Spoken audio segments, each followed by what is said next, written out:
Imagine winning the highest office in the United States after decades of war, politics, and sacrifice, only to die 1 month later.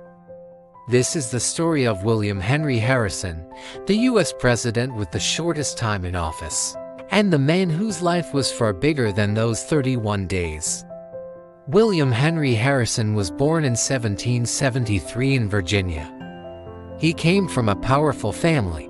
His father was a signer of the Declaration of Independence and later became governor of Virginia. From the start, Harrison was surrounded by politics, leadership, and public service. At first, Harrison studied medicine, but he soon chose a different path.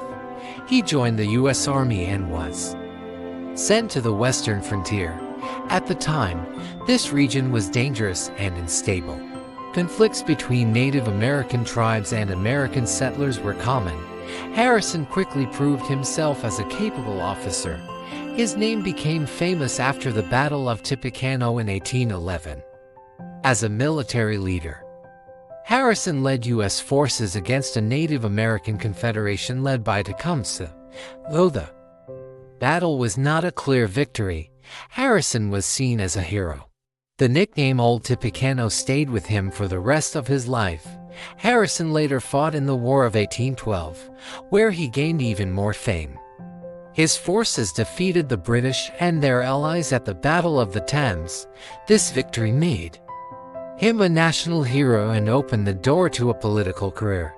After his military success, Harrison entered politics. He served as a territorial governor, U.S. congressman, and a senator. He also worked as a diplomat. For decades, he stayed active in public life, building a reputation as a war hero and experienced leader. In 1840, Harrison ran for president. His campaign was one of the most famous in American history. His supporters painted him as a simple man of the people, living in a log cabin and drinking hard cider.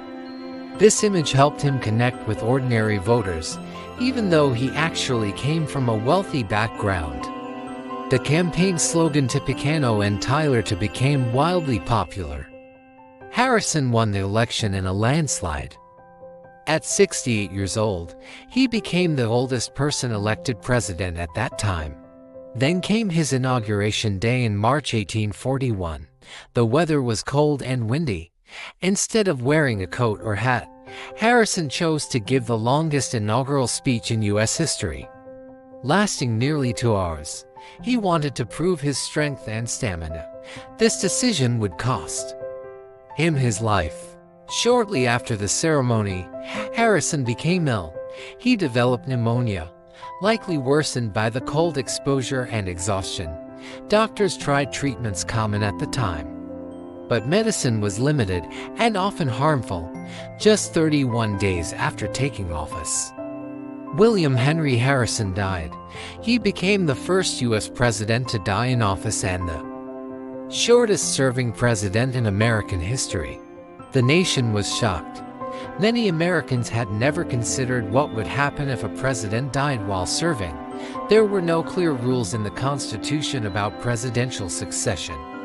Vice President John Tyler took over, but his rise to power caused confusion and political conflict. This crisis helped shape future rules about presidential succession, making Harrison's death historically important beyond his short presidency, because his time in office was so brief. Harrison accomplished very little as president.